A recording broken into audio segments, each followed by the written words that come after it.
getting into the music business, everybody tells you when you're about to do it is that it's the most cutthroat, dirtiest business in the world, and most of those people are right. You got to be really aware of what's going around you, because if you're naive in any way, they'll suck you up and spit you out, and you'll be dirt, and that'll be the end of it. If you're thinking of going into the music business full-time, and you do get offered any sort of contract, for God's sake, take it to a lawyer, a music lawyer. As much fun as it may be within the music industry, the end of the day is you have to eat, you have to have somewhere to live, you have to pay rent, and you can't do that by saying, hey, I'm having a good time and I'm trying, because landlords don't buy that. Unfortunately, no matter what anyone thinks, this is a business. It's a big money-making business. I want to talk to Mike and Vito, who are the original members of White Line, about the origins of the band. They have an interesting story to tell in that they were signed to a major label and consequently dropped not too long after. And I think that this might be interesting for you, just to make sure it doesn't happen to you sometime.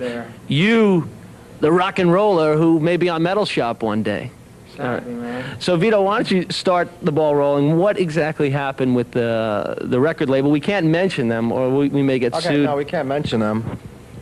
Could spell it out. No, we can't mention them. Well, me and Mike, we did the whole thing. We wrote the record, we recorded it. You know, that has nothing to do with this. But we came back. We came back to the States. We got signed really quick. We got a huge deal. I mean, a lawyer handling it said that it's one of the biggest deals ever given a new band. And, you know, we went and signed the papers, everything. The company was treating us like gold. I mean, they were saying, you're the next big thing, everything. We'd go up there, they would bring us into big meeting rooms and have all the top executives come in and everything. And everything was set, perfect. I mean, you couldn't ask for better. Big budgets, videos, everything.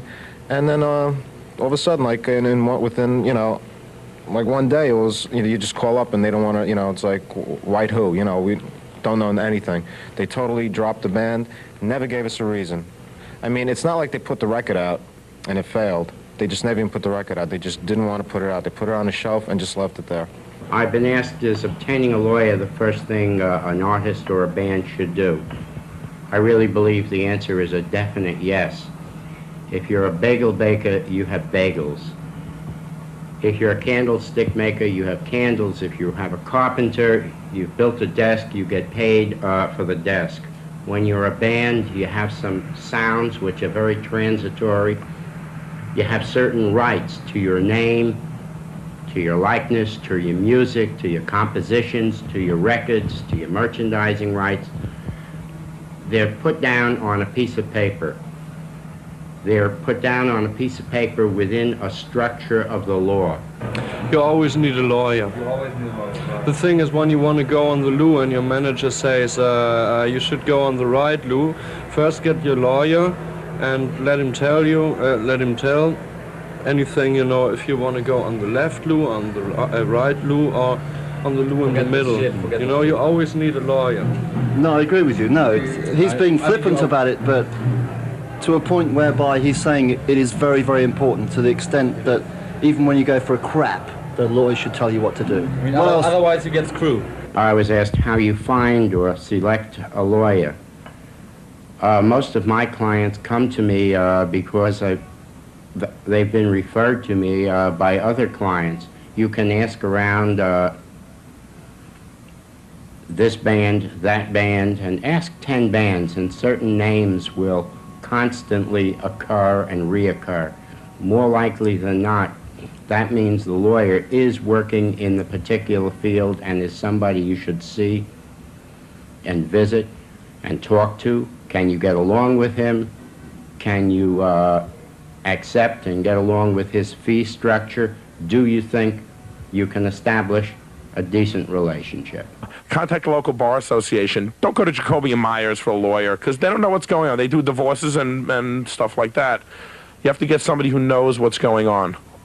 You know, I worked construction until I had a lot of money, and I went to the best lawyer that there was, and he robbed me blind. But at least I didn't get ripped off on the contract. You know, I mean, he did. The price he got from me was shocked me to death.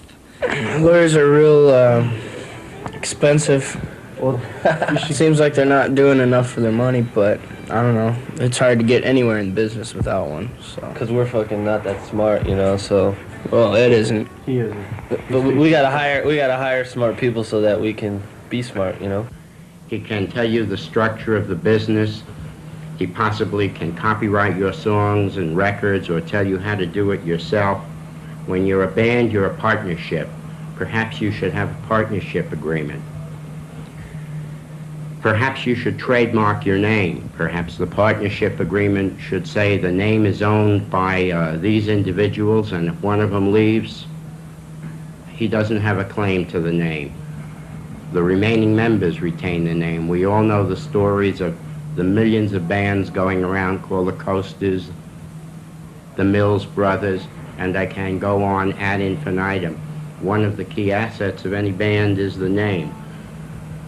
The lawyer can tell you about the contracts that you may enter into with a record company, with a music publishing company, with a producer. He can give you, if he's in the business, he can add to everything I've said and give you some advice as to selecting a manager, selecting a record company, a merchandising company, a booking agent. It is very, very important that you have a lawyer as well as a manager to negotiate all your business affairs. If a manager or a lawyer is shopping your tape, it holds a bit more clout and a bit more weight than if it's the guitar player or the drummer. It's considered at a different level, I think. Although a lot of those bands that don't have that yet, manager or lawyer, if there's label interest, that'll come real quickly. Our lawyer actually got us a lot of liars, yeah. A lot of liars. Liars out there, Liars. people bullshit and stuff. Yeah, we have a liar, and he got us our record deal.